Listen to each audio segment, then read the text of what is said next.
इस वीडियो में हम पढ़ेंगे राजस्थान के इतिहास के जो प्राचीन स्रोत हैं उनसे रिलेटेड एमसीक्यू क्वेश्चन को, जो आपके आने वाले एग्जाम में आपसे पूछे जा सकते हैं।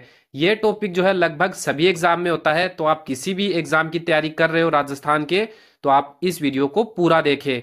तो चलिए आज का अपना ये वीडियो स्टार्ट करते हैं। क्वेश्चन नंबर 1, कौन सा अभिलेख प्राचीन राजस्थान में भागवत संप्रदाय के प्रभाव की पुष्टि करता है? नेमिनाथ अभिलेख, चिरवा अभिलेख, गोसुंडी अभिलेख, गटियाला अभिलेख।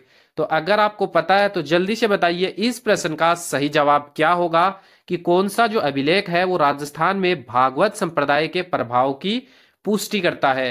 तो आपने सोच लिया होगा, तो चलिए मैं बताता हूं। इसका सही जवाब हो जाएगा ऑप्शन सी, गोसुंडी अभिलेख। गोसुंडी अभिलेख जो है राजस्थान में भागवत संप्रदाय के प्रभाव की पुष्टि करता है। इसके बाद में देखेंगे क्वेश्चन नंबर 2, निम्नलिखित में से 1488 के एकलिंग शिलालेख का लेखक कौन था? देपाक, महेश्वर, सोमदेव, नापा। तो जल्दी से बताइए अगर आपको इस प्रश्न का सही जवाब पता है कि 1488 का जो एकलिंग शिलालेख है उसका लेखक कौन है। तो आपने सोच लिया होगा, तो चलिए मैं बताता हूं। इस प्रश्न का सही जवाब होगा ऑप्शन बी, महेश्वर। 1488 का जो एकलिंग शिलालेख है उसका लेखक जो है कौन है? तो इसका जवाब क्या हो जाएगा? महेश्वर। इसके बाद में देखेंगे क्वेश्चन नंबर 3, राजस्थान की किस रियासत के सिक्कों पर सम्राज्ञी विक्टोरिया का चेहरा और अंग्रेजी में विक्टोरिया इम्प्रेस लिखा होता था? डूंगरपुर, जैसलमेर, बीकानेर, जोधपुर। तो जल्दी से बताइए इस प्रश्न का सही जवाब क्या होगा। तो आपने सोच लिया होगा, तो चलिए मैं बताता हूं। इसका सही जवाब होगा ऑप्शन सी, बीकानेर। बीकानेर जो रियासत थी उसके सिक्कों पर सम्राज्ञी विक्टोरिया का जो चेहरा और विक्टोरिया इंप्रेस जो है लिखा होता था।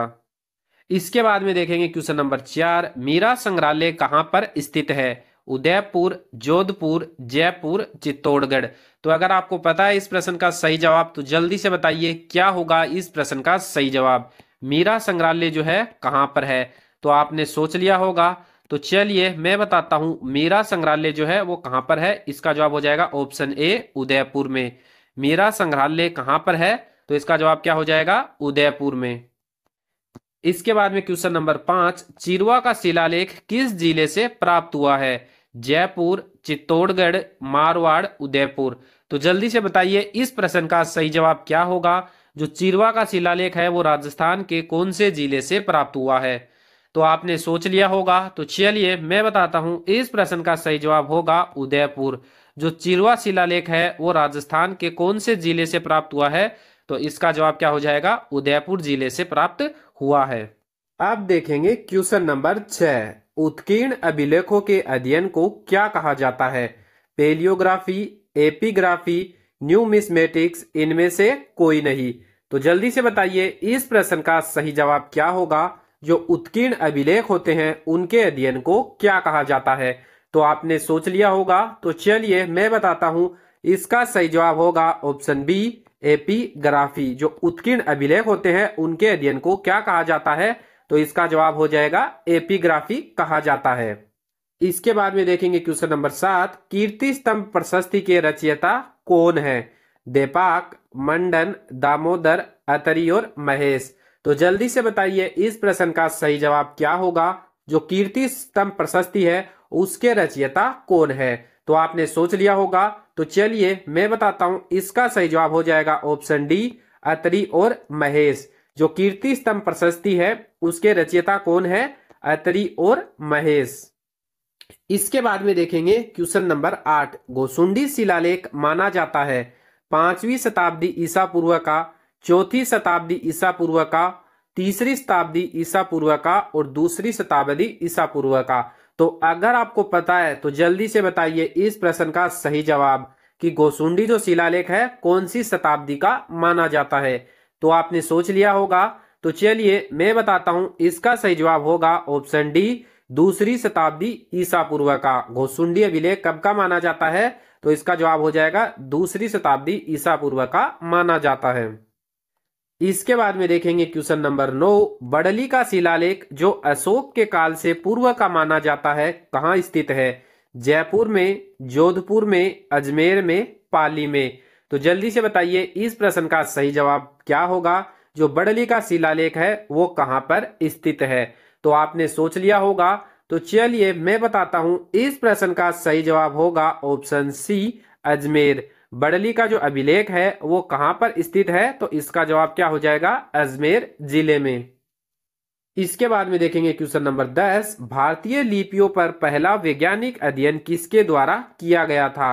अमलानंद घोष, गौरी शंकर हीराचंद ओझा, गोपीनाथ शर्मा, अब्राहम गियरसन। तो जल्दी से बताइए इस प्रश्न का सही जवाब क्या होगा कि जो भारतीय लिपि है उन पे पहला वैज्ञानिक अध्ययन किसके द्वारा किया गया। तो आपने सोच लिया होगा।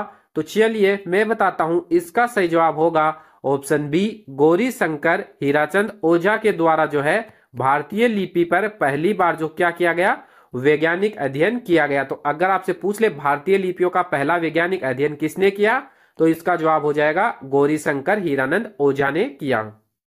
अब देखेंगे क्वेश्चन नंबर 11, अकबर की चित्तौड़ विजय के उपरांत मेवाड़ में मुगल शासकों के सिक्के जारी हुए जिन्हें कहा जाता है। सालिम शाही, गधिया मुद्रा, दिनार, सिक्का एलची। तो अगर आपको पता है इस प्रश्न का सही जवाब, तो जल्दी से बताइए क्या होगा इसका सही आंसर। तो आपने सोच लिया होगा। तो चलिए मैं बताता हूं, इसका सही जवाब हो जाएगा ऑप्शन डी, सिक्का एलची। अकबर जो था उसकी चित्तौड़ विजय के पश्चात जो है मेवाड़ में मुगल शासकों ने जो सिक्के जारी किए उनको क्या कहा जाता था, तो उनको कहा जाता था सिक्का एलची। अब देखेंगे क्वेश्चन नंबर 12, 490 ईस्वी का भरमर माता का लेख कहां से प्राप्त हुआ है। चित्तौड़गढ़, प्रतापगढ़, अजमेर, जोधपुर। तो जल्दी से बताइए इस प्रश्न का सही जवाब क्या होगा। तो आपने सोच लिया होगा। तो चलिए मैं बताता हूं, इसका सही जवाब होगा ऑप्शन बी, प्रतापगढ़। भरमर माता का जो लेख है वो कहां से प्राप्त हुआ है, तो इसका जवाब क्या हो जाएगा, प्रतापगढ़ से प्राप्त हुआ है।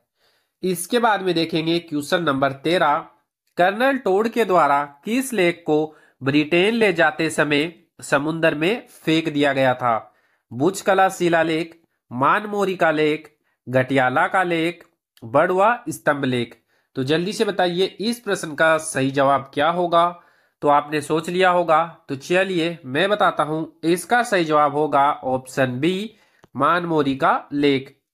कर्नल टोड के द्वारा ब्रिटेन ले जाते समय जो मानमोरी का लेख था इसको समुद्र में फेंक दिया गया था। इसके बाद में देखेंगे क्वेश्चन नंबर 14, राजस्थान के किस जिले में युद्ध संग्रहालय की स्थापना अगस्त 2015 में की गई। बाड़मेर, जोधपुर, जैसलमेर, बीकानेर। तो अगर आपको पता है तो जल्दी से बताइए क्या होगा इस प्रश्न का सही जवाब। तो आपने सोच लिया होगा। तो चलिए मैं बताता हूं, इसका सही जवाब हो जाएगा ऑप्शन सी, जैसलमेर। जैसलमेर में अगस्त 2015 में युद्ध संग्रहालय की स्थापना की गई थी। इसके बाद में देखेंगे क्वेश्चन नंबर 15, राज प्रशस्ति के लेखक कौन थे। अर्जुन, महेश, वाणी विलास योगेश्वर, रणछोड़ भट्ट। तो जल्दी से बताइए क्या होगा इस प्रश्न का सही जवाब। जो राज प्रशस्ति है इनके लेखक कौन थे। तो आपने सोच लिया होगा अभी तक तो इसका सही जवाब। तो चलिए मैं बताता हूं, इसका सही जवाब होगा ऑप्शन डी, रणछोड़ भट्ट। जो राज प्रशस्ति है इसके लेखक का नाम क्या है, तो आपको ध्यान रखना है, इसका जवाब क्या हो जाएगा, रणछोड़ भट्ट। इसके बाद में देखेंगे क्वेश्चन नंबर 16, गोसुंडी का शिलालेख कहां से प्राप्त हुआ है। जोधपुर, चित्तौड़गढ़, उदयपुर, कोटा। तो जल्दी से बताइए इस प्रश्न का सही जवाब क्या होगा। जो गोसुंडी शिलालेख है वो राजस्थान के कौन से जिले से प्राप्त हुआ है। तो आपने सोच लिया होगा अभी तक तो इसका सही जवाब। तो चलिए मैं बताता हूं, इसका सही जवाब होगा ऑप्शन बी, चित्तौड़गढ़। जो गोसुंडी शिलालेख है वो कहां से प्राप्त हुआ है, तो इसका जवाब क्या हो जाएगा, चित्तौड़गढ़ से प्राप्त हुआ है। इसके बाद में देखेंगे क्वेश्चन नंबर 17, अभिलेखों एवं दूसरे जो पुराने दस्तावेज है उनकी प्राचीन लिपि का अध्ययन क्या कहलाता है। पेलियोग्राफी, एपिग्राफी, न्यूमिस्मेटिक्स और इनमें से कोई नहीं। तो जल्दी से बताइए क्या होगा इस प्रश्न का सही जवाब। तो आपने सोच लिया होगा अभी तक तो चलिए मैं बताता हूं, इस प्रश्न का सही जवाब होगा ऑप्शन ए, पेलियोग्राफी। जो अभिलेख एवं पुराने दस्तावेज की जो प्राचीन लिपि होती है उनका अध्ययन करना क्या कहलाता है? पेलियोग्राफी। इसके बाद में देखेंगे क्वेश्चन नंबर 18, किस प्रशस्ति में वागड़ के लिए वारगड़ शब्द का प्रयोग किया गया है? किराड़ू के लेख में, हर्षनाथ मंदिर की प्रशस्ति में, सारनेश्वर प्रशस्ति में, चाटसू की प्रशस्ति में। तो जल्दी से बताइए इस प्रश्न का सही जवाब क्या होगा? कौन सी प्रशस्ति में वागड़ के लिए वारगड़ शब्द का प्रयोग किया गया है? तो आपने सोच लिया होगा। तो चलिए मैं बताता हूं, इसका सही जवाब हो जाएगा ऑप्शन बी, हर्षनाथ मंदिर की प्रशस्ति में। हर्षनाथ मंदिर की जो प्रशस्ति है उसमें वागड़ के लिए किस शब्द का प्रयोग किया गया है? वारगड़ शब्द का। इसके बाद में देखेंगे क्वेश्चन नंबर 19, असुमेलित युगम की पहचान कीजिए। कुंभलगढ़ का शिलालेख 1460 ईस्वी, राज प्रशस्ति 1676 ईस्वी, रणकपुर प्रशस्ति 1439 ईस्वी, बिजोलिया शिलालेख 1270 ईस्वी। तो जल्दी से बताइए इनमें से कौन सा असुमेलित युगम है? तो आपने सोच लिया होगा। तो चलिए मैं बताता हूं, इसका सही जवाब हो जाएगा ऑप्शन डी, बिजोलिया शिलालेख। बिजोलिया शिलालेख 1270 ईस्वी का नहीं है, 1170 ईस्वी का है बिजोलिया शिलालेख। तो ये जो ऑप्शन है गलत है। इसके बाद में देखेंगे क्वेश्चन नंबर 20, जालोर में तोपखाना की इमारत से प्राप्त जालोर का लेख वर्तमान में कौन से संग्रहालय में है? जोधपुर संग्रहालय, उदयपुर संग्रहालय, अजमेर संग्रहालय, जालोर संग्रहालय। तो जल्दी से बताइए इस प्रश्न का सही जवाब क्या होगा? तो अभी तक आपने सोच लिया होगा। तो चलिए मैं बताता हूं, इसका सही जवाब होगा ऑप्शन ए, जोधपुर संग्रहालय। की जो जालोर में तोपखाना की इमारत है वहां से जो जालोर का लेख प्राप्त हुआ है वो अभी वर्तमान में कहाँ पे है? तो इसका जवाब क्या हो जाएगा? जोधपुर संग्रहालय में। तो राजस्थान के इतिहास के जो प्राचीन स्रोत थे उनसे रिलेटेड इस पार्ट में इतने ही क्वेश्चन हैं, और इनसे रिलेटेड और भी पार्ट जो है आएंगे। तो अगर आप और भी पार्ट और भी इनसे रिलेटेड प्रश्न देखना चाहते हैं तो वीडियो को कर दीजिए लाइक और साथ में चैनल को कर दीजिए सब्सक्राइब।